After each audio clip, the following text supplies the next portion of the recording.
My fiancé said, "I'm uninviting your sister from our wedding. She's too opinionated." I replied, "Your wedding, your rules." Then I uninvited myself too, took back the ring, and went on a cruise with my sister instead. Her frantic messages started when the venue. Original post: I, 35 male, proposed to Madison, 32 last year after 3 years together. Everything seemed perfect until wedding planning turned her into someone I didn't recognize. Or maybe it just revealed who she always was. My sister Haley, 38, is my only family. Parents died in a car accident when I was 22. Haley basically raised me through my 20s, helped me finish college, was there through everything.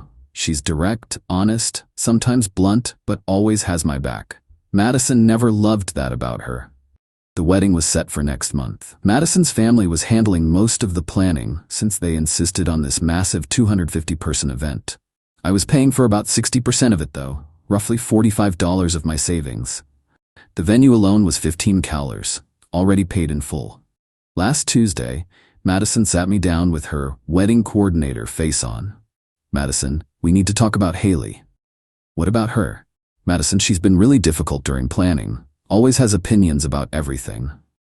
She's offered like 3 suggestions total about the flowers, the music, and whether we really need gold-plated chargers."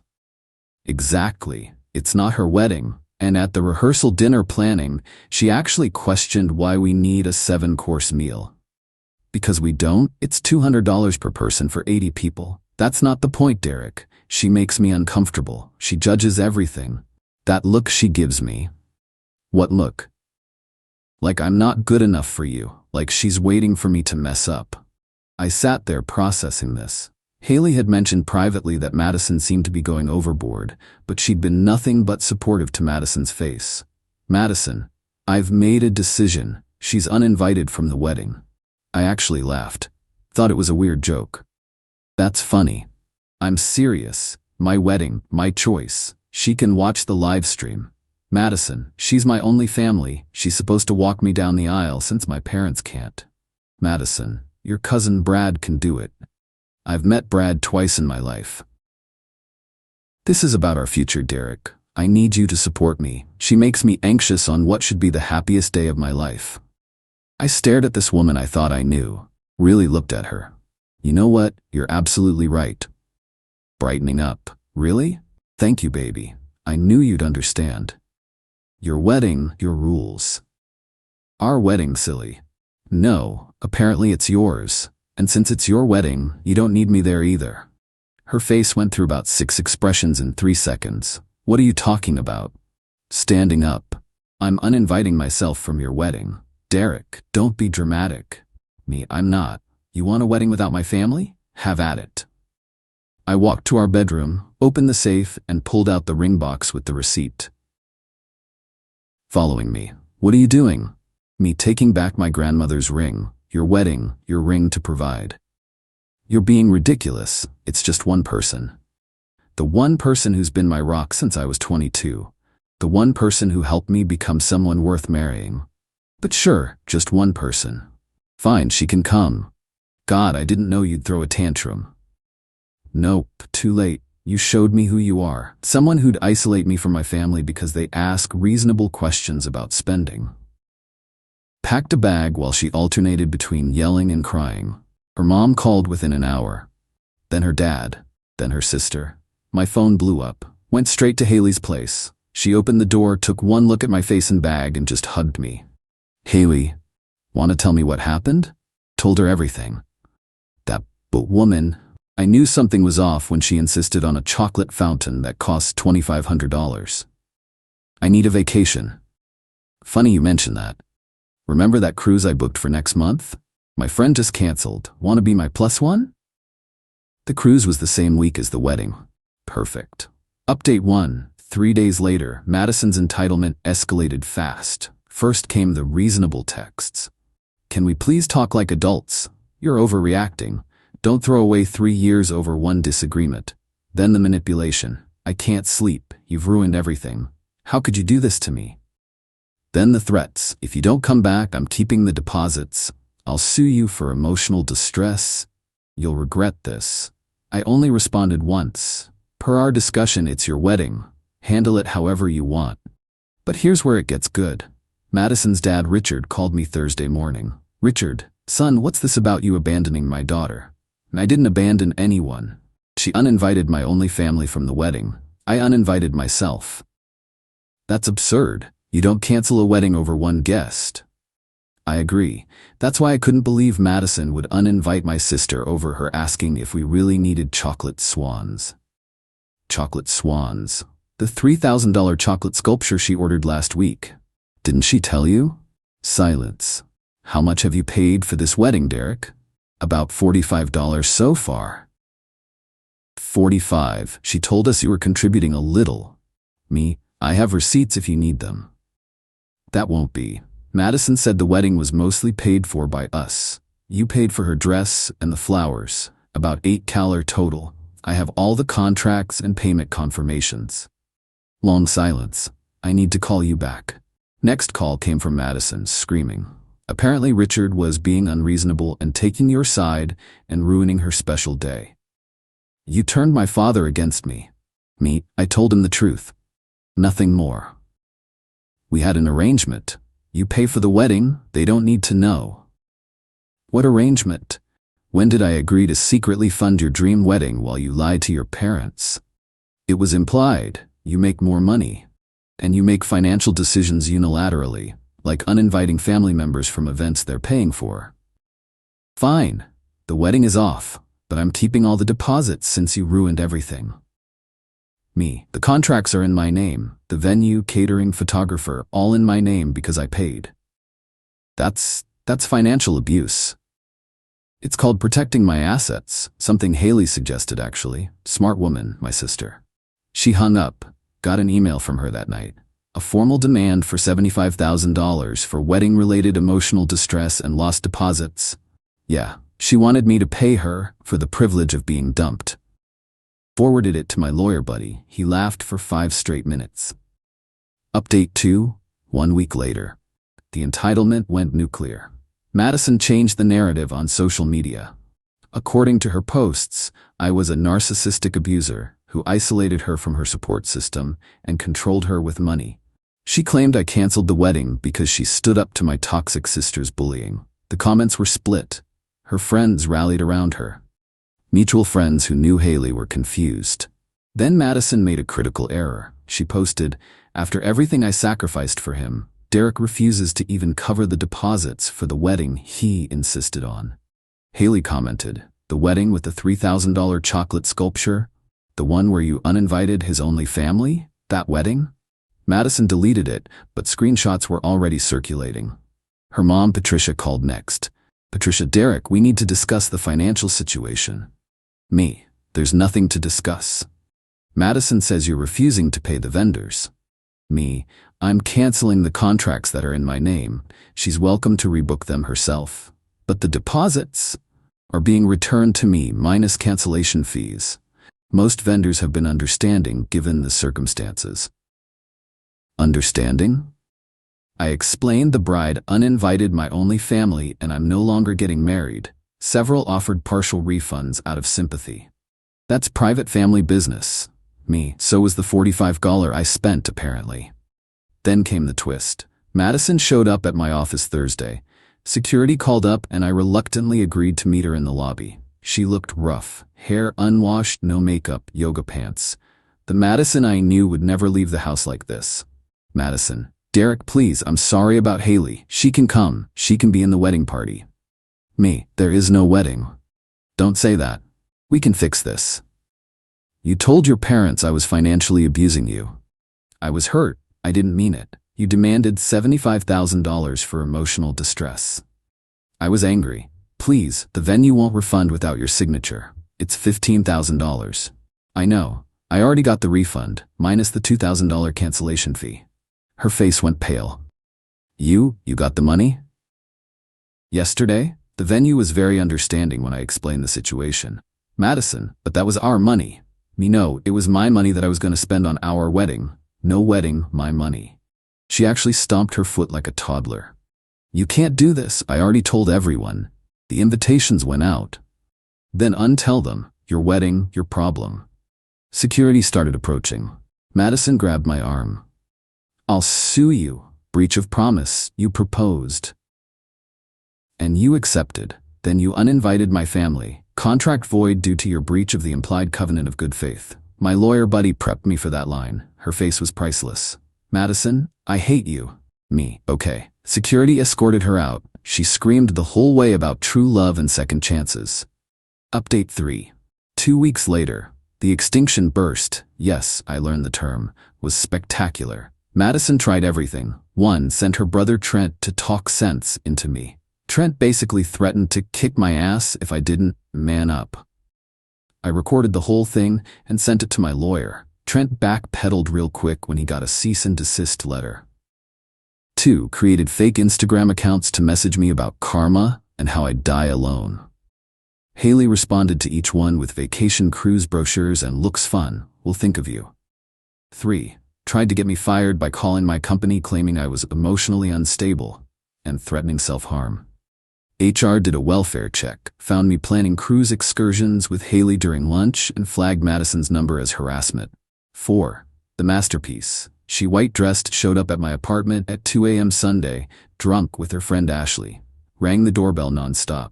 Building security camera caught everything. Madison slurring, Derek, open up, we need closure. Ashley, this is so romantic like a movie. I'm taking him back. He needs forgiveness. You're so generous.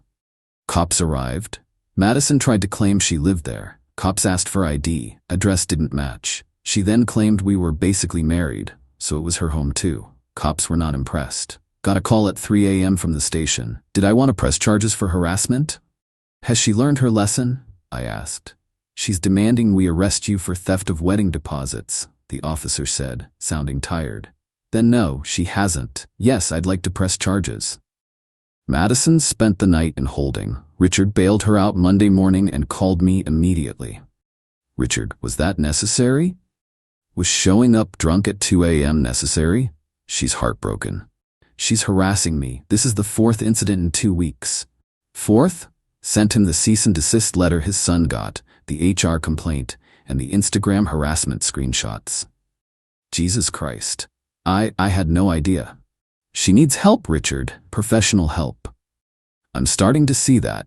The money thing still bothers me. Want to know what bothers me? She told me you were poor. That's why I needed to pay, that your business was failing. What? I own 16 furniture stores. I know that now. She said you were too proud to admit you couldn't afford the wedding. That manipulative? I'm sorry, Derek. I really am. Me too. The restraining order was approved Thursday. Madison is not allowed within 500 feet of me, my workplace, or my residence. Update 4. The cruise week, would-be wedding week. Haley and I left for the cruise 3 days before the would-be wedding date. Turned off my phone, left it in the cabin safe, and just breathed. The first 2 days were perfect. Sun, ocean, unlimited shrimp cocktail.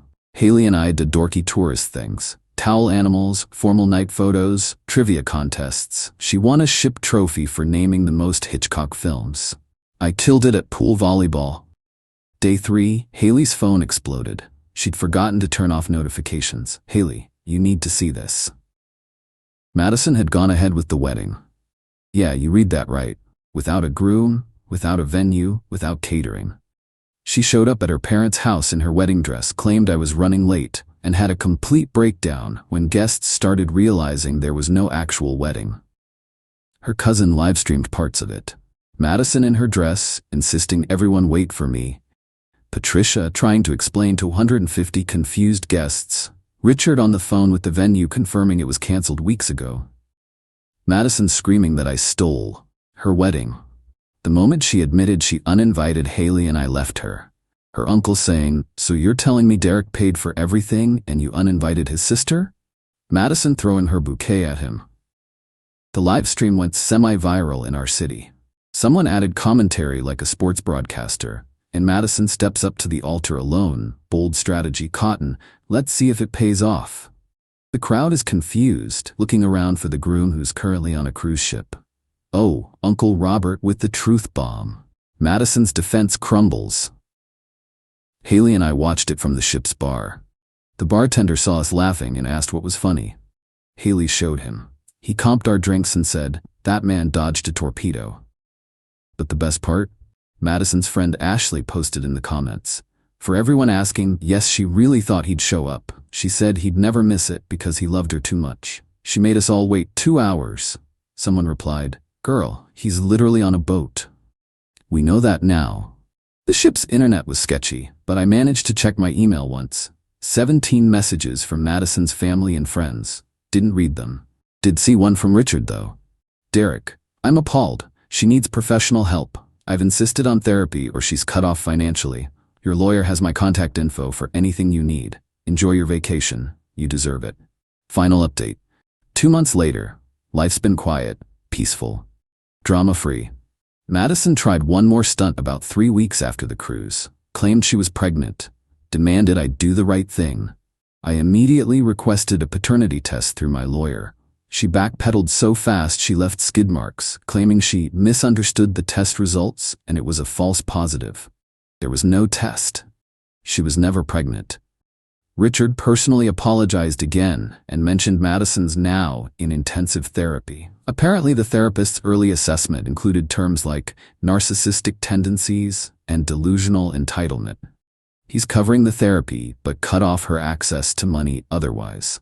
She's living with them, working at one of his stores, and has to earn everything herself now. Plot twist. Brad, my cousin who Madison wanted to walk me down the aisle, he messaged me last week. Turns out Madison had been DMing him during our engagement, suggesting they should get to know each other better for family unity. He thought she was hitting on him and was too uncomfortable to say anything. Man, the bullets I dodged could fill a armory. The ring? Sold it. Grandma's ring went to Haley. Grandma would have wanted her to have it anyway since she actually knew her. Used the money from the contemporary setting to take a solo trip to Iceland. Saw the Northern Lights. Met a fellow tourist named Jerome who'd also just escaped a toxic relationship. We bonded over terrible ex stories and good whiskey. No, it's not a romance. Just 2 dudes who became friends over shared trauma and appreciation for geothermal spas. Haley met someone too, actually. One of the guys from the cruise. He was traveling solo after his divorce. They're taking it slow, but he makes her laugh. First time I've seen her really happy in years. The money I saved from the canceled wedding? Invested most of it. The rest went to clearing Haley's student loans. She cried, said I didn't have to. I said neither did she when she spent her 20s raising me instead of living her life. Madison still texts from random numbers occasionally, usually around 1 a.m. Things like, "I miss us," "You were my person," "No one understands me like you did." I don't respond. Just screenshot and forward to my lawyer for the file. The restraining order's still active.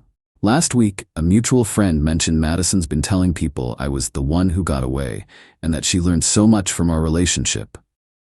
Learned what? That you can't uninvite someone's only family and keep the someone? That took therapy to figure out? But honestly, I'm grateful. Not for the pain or the drama, but for the revelation. Madison showed me exactly who she was in time for me to avoid legal entanglement. Imagine if this happened after marriage. With kids, with shared property. My sister saved me just by existing and asking reasonable questions. Madison couldn't handle someone who wouldn't just nod and go along with her every whim. The mask slipped, and I saw the real person underneath. Worth every penny of those lost deposits. Oh, and that venue that refunded most of my money? They used Madison's breakdown story as a cautionary tale for other brides. The event coordinator told me they now have a policy called the Madison Clause. Both parties must sign off on the guest list to prevent family exclusion drama. The chocolate sculpture company? They sent me a small chocolate sailboat with a note, "Smooth sailing ahead." Class act. Haley framed the restraining order. It hangs in her bathroom. She says it's the best reminder to trust her instincts about people. Me? I'm good. Better than good. Free? I've got my sister, my savings, my sanity, and a lifetime supply of crazy ex stories. Sometimes the best weddings are the ones that never happen. Madison, if you somehow find this, your wedding, your consequences. Hope therapy helps. Stop texting me at 1 a.m. and maybe stop telling people you're basically engaged to guys you've been on 2 dates with. Yeah, Robert told me about that. It's creepy. To everyone else, when someone shows you who they are, believe them the first time. And if they try to separate you from family who's only looking out for you, run. Don't walk. Run. Trust your gut. Trust your family. And always, always get everything in writing. Peace out.